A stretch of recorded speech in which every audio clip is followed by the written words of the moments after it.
I accidentally gave my daughter herpes. A little over a week ago I kissed the top of our 7.5-week-old baby's head. It was a single, light kiss and she had a thick head of hair with no obvious scratches or other skin imperfections. But I had cold sores on my lips at the time. We have been really careful to avoid giving our children cold sores or otherwise pass along the herpes virus, HSV1. We have maintained a strict no kissing on the lips or face rule between everyone and our children, and I do not kiss my wife on the lips or other regions while I have cold sores. But just a few hours ago our 7.5-week-old baby was diagnosed with HSV1. She developed sores starting from where I kissed the top of her head within 24 to 48 hours of the kiss.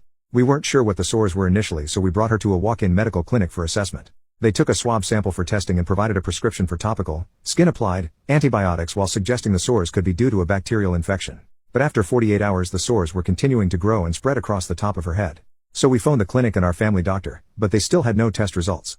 They then provided a prescription for oral antibiotics. But after 24 hours the sores were continuing to grow and were now across her forehead. We still had no test results, so my wife took her to our family doctor. But our family doctor did not know the cause of the sores either and suggested we take her to the Children's Hospital Emergency. We took our baby to Children's Emergency that evening. They took a look at the sores and listened to our concerns. They also took swab, blood and urine samples to try to determine the cause of the sores, bacterial or viral, and to determine if it had spread to other organs or systems. They tried to take a sample near the spinal cord as well to check if it was in her central nervous system, but they were unable to collect what they needed due to her small size, 10 pounds, and movement during their attempts. While waiting for the results from the hospital, we were informed that the test results from the walk-in clinic showed only a culture of normal skin bacteria. But the hospital staff told this could be due to them collecting the sample from the surface and not opening up the sore to collect. She was admitted to the hospital and started on IV antiviral and antibiotic medication. After spending 48 hours in the hospital we were informed that she has contracted HSV1 and that the sores may reoccur in the same region it started originally, top of head, or around the mouth. Different infectious disease doctors gave varying options on where the sores may appear in the future. They told us that she will need at least a week of IV antiviral, as she is too young to take oral antiviral. My mom was infected with HSV1 when she was in grade 6, likely from her dad, and was hospitalized for a month. Apparently they thought at the time that she would die from it due to the severity of the response. And my older brother and I both were infected with HSV1 around that same age or younger from our mom, but we have had only recurring cold sores with no other major symptoms. I seem to get cold sores almost exclusively when I have a lack of sleep and thus put stress on the body, leading to a compromised immune system. Now our little girl has them despite our best efforts, and it breaks my heart. We are concerned about it now being easier to spread to our other children, and the possibility of it spreading to my wife's breasts, which would affect her ability to breastfeed. Especially concerning if we have more children in the future. And I have found cold sores to be a cause of physical, emotional and social discomfort in my own life, so I am very sorry to have passed it along to my daughter. I had no idea that HSV1 could be spread through contact with skin. Growing up I only heard of it being through mucous membranes, lip-to-lip kissing, sharing cups and utensils, etc., and a few years ago I read that it could spread to breasts or genitals despite not being HSV2, genital herpes.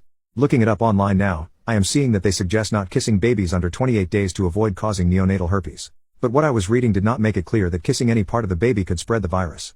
The doctor stated it is possible to spread through kissing the top of her head, but prior to diagnosis said he would be surprised if it was HSV1 because she was not under 28 days, she was 6.5 weeks at time of kiss. She was full term, healthy weight with no complications during pregnancy or postpartum.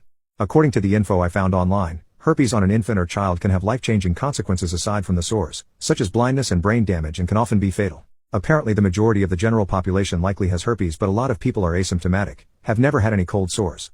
And herpes can be spread within the body or to others whether or not there are sores present at the time, although it makes it more likely to spread to others if there are sores.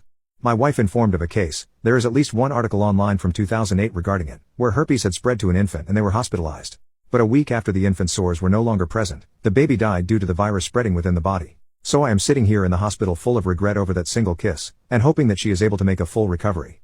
But I am glad that she did develop visible sores and that I suggested along the way that the sores could be due to herpes, because they were able to diagnose and treat the virus relatively early, which may have prevented it from spreading to other regions of the body. I am also glad that our baby was healthy on seemingly all accounts prior to this incident, because it would likely affect her worse had there been other compromising factors. And I am hopeful that effective and safe therapeutic and preventative vaccines for the virus will be developed in the near future. I do not want to cause unnecessary or excessive fear among others, but I want to share my experience and raise awareness of the risk. I wish I knew what I do now a couple of weeks ago. I would take back that kiss in a heartbeat.